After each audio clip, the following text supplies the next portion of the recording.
We are delighted to say that Patrick Stewart and Louis Ashbourne Serkis join us now. Yes, I know. This is going to be distracting.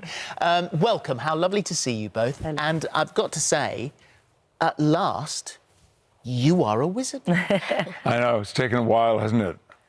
I've been borderline obsessed with the Arthurian legend since I was 12. My English teacher mentioned it as a book that we ought to read. But I've just got to say very quickly here something else. I've got goosebumps because I think this is stage 3 here. And when it was BBC Television Centre, I did my first ever television appearance. No way. In this space, right here in the studio. Yeah, we did I, Claudius shot on this soundstage. Oh my God, because we knew this was the drama studio because it's got the thickest walls for sound. That's right. Is that your one, yeah? I think it's the biggest one. That's amazing. Wow, anyway, that's by the by. What a moment. So you walked in this morning and thought, real good. And, you know, those curving corridors that were so familiar. Absolutely. Well, welcome back. Yeah, welcome back. And Louis, for you, actually, I mean, this is a wonderful movie to be part of.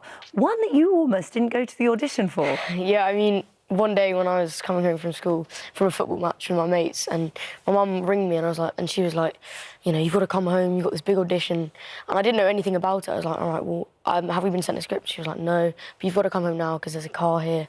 So I rushed home in my football kit, and then I went to the screen test. They put me in makeup, and then I was put on to a screen with these 3 other kids, which are now in the film, and they just handed me a script, and I was just standing there in my muddy football kit. And thank goodness you did, otherwise you wouldn't have got in the movie at all. And you got it. Yeah. OK, so explain, because there are all sorts of hidden messages here, good, positive messages. It's a positive movie. It is the Arthurian legend brought into the 21st century, and essentially, you know, we start with something that we've been talking about here with the Home Secretary this morning, you know, sort of bullying. And so explain your character. Well, Alex goes through a journey in this film, and he starts off sort of contemplating his life and the world, and he has one friend called Bedders, who's just this, you know, this kid at school, and they're both quite lonely. But as the story goes on, he gathers allies, and you wouldn't expect it, but he actually becomes friends with bullies, and he learns to befriend them. So I think an important message from this film is you know, don't change yourself for anyone else, and if you're getting bullied, then don't really suffer in silence. It is, I mean, it's a lovely message, and like you said, it's one of real true friendship, but actually it does sort of remind us of what's going on in the bigger picture, and that this sort of message is that kids now can make a big difference, and if they come together, they can make a change. Well, you know, there's already been talk. We should have asked the Home Secretary when he was here about giving 14-year-olds the vote. Yeah. Maybe it's a little young. What do you think about that? I think we should. Yeah, Louis. Yeah, then I'd vote for Louis. We know that that Andy Serkis is your dad, who, you know, he's been here a number of times, and we love him as a guest. He's great fun. Did he come down when you're filming? Yeah. No, it was nice to have on set. What does he think of you going into acting? I mean, he loves Give you it. Advice? Yeah, I mean, it was just nice because if I needed something, then I'd just go to him, and if I wanted to run lines or something, it's nice to do it with someone who's acted before. And obviously for you, I mean, you know, this sort of history of acting for you, it's vast. But the thing that interested me was you've taken a bit of a turn in life at the moment, and are you beekeeping? Oh, yes. I wondered where that question was going from.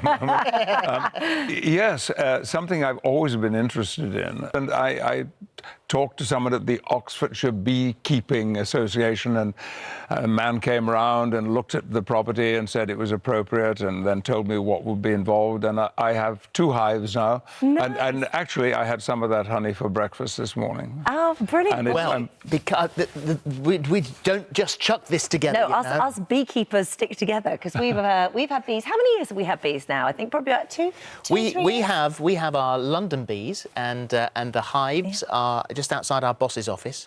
Really? Yeah. And they only really keep them because I am severely allergic to bee stings, so I think they're trying to get shot of them. But what was interesting was when we were at the South Bank, the honey there tasted completely different to the honey here. Yeah. So have a taste of our honey. Really? Go. Have a little bit. It's not the easiest thing to eat. Okay, thank you very much. But just a little taste of that. Give it And a are go. you, whilst you're pouring honey onto your bread, is it true that even though I know you said that you wouldn't revisit Jean-Luc Picard, that you are thinking about doing it, that you are going to do something? Have thought and have said yes. Really? Mm-hmm. Fantastic. I never believed this would or could happen because there have been numerous ideas and offers to bring the character or the series back in some way. Yeah. And I've always had to say, no, that is the past. I'm proud of what we did, but it's not going to be revived. Certainly not in the shape of Patrick Stewart. Right. And then I met with the producers and wonderful and clever people, and they told me about the idea they had for this. And it's quite different from Next Generation. Okay. It's 20 years on, which is exactly how much time has passed since we wrapped the series in Los Angeles. And with every day that goes by, as the production draws nearer, I get more and more excited. So you can't, well, you wouldn't brilliant. go back, knowing you, I think, in the roles that you take, you wouldn't go back to him as he was, so he would have to be different for you to go back to him. You hit the nail on the head right there. And I imagine also it's a very closely guarded secret, anything to We're trying to keep it Yeah. under covers Yeah. as much as possible because that we hope will entice people to tune in and watch it and then get taken up in the new world that the Next Generation is now brilliant. inhabiting. I How was the can't honey? wait. The honey is very, very tasty. You know, I like my honey when it Cloudy. starts to set Yeah. like this, and it gets a little bit grainy and all this. But that was tasty. Oh, well, Are send they us on some the of roof yours. here? The Yeah. Yeah, beekeeper just hives? there. Wonderful. Yeah. And for what's lovely about this industry, you know, if you're a nice person, you go through it and you make loads and loads of friends. And you have on your movie with your knights, your young knights, you've made some really good lifelong friends. Yeah, no, I mean, that's part of the whole experience, you know, because before we started shooting, there was like 2 months of just preparation that we had to do, like horse riding and sword fighting, and that's when we sort of became really good friends, which was useful for the shoot, because there were scenes where we had to show that friendship, but also there were scenes where we had to, like, hate each other, which is nice. Well, the good thing is also that when you write on your CV, there are so many actors who say on their CVs they can horse ride and they can sword fight, and they can't. Yeah. Now You can. No, I can, yeah. You can. Yeah. Thank you, guys. Thank you both. Thank you very Thank you much. very indeed. much. Lovely to Look forward to see you. seeing the Thank movie. you. And The Kid Who Would Be King is in cinemas from the 15th of February, and it's great fun.